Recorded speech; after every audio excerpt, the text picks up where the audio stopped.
We learned the sad news Saturday that former President Jimmy Carter has entered the final stage of his life and will forego any further medical treatment. Our Bob Schieffer covered former President Jimmy Carter almost 50 years ago and brings us his insights into Carter's career. When the former governor of Georgia decided to run for president in 1975, it was not as if America had been waiting for him with bated breath. Jimmy who? Jimmy Carter. Jimmy who? I don't know who he is. He was so unknown that his surprise win in the Iowa caucuses brought headlines blaring the same question. But that race changed politics so much that Iowa became an obligatory first stop for presidential candidates. Carter tried to make a virtue of his lack of Washington experience. A self-made peanut farmer from Plains, Georgia, introduced us to an improbable cast of small-town characters. But his best asset was always wife Rosalind. Carter's campaign came down to one simple promise. I'll never tell a lie. I'll never make a misleading statement.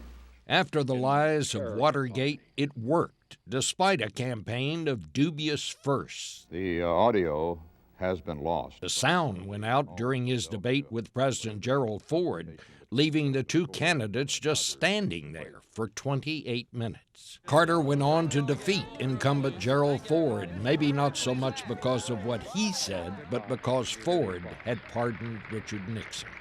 I, Jimmy Carter, do solemnly swear. Like his campaign, Carter's presidency began in some chaos. He bombarded Congress with so many proposals, plans, and legislation, Washington couldn't sort out his priorities. The low point for Carter came when Iran's revolutionary leaders took U.S. diplomats hostage. The conflict set off a fuel shortage back home, and Americans faced long lines at gas stations from coast to coast. A military mission to rescue the hostages collapsed in an Iranian desert, and with it Carter's campaign for re-election. The captives remained behind bars until the new president was sworn in. For all that, Carter was responsible for two extremely significant achievements. Negotiating the Panama Canal Treaty assured the canal stayed open to American ships, and American troops would not be needed to put down an almost certain rebellion. Even more important, Carter engineered the Camp David Accords, which remains the single most important diplomatic achievement in the Middle East. It took Egypt, Israel's most dangerous adversary, out of the conflict. I would like to say, as a Christian, to these two friends of mine, the words of Jesus, "Blessed are the peacemakers, for they shall be the children of God." Although he served only one term, Carter went on to become America's most active and productive former president. He visited countries around the world, serving as a mediator in settling disputes.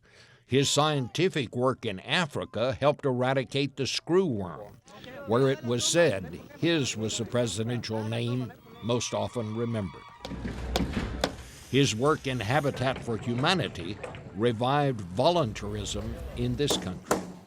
When President Biden visited him in May of 2021, the pair discussed cancer research, a topic close to both their hearts.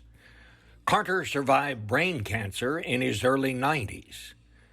Jimmy and Rosalind Carter have been married more than 75 years, the longest presidential marriage in history. This is Bob Schieffer.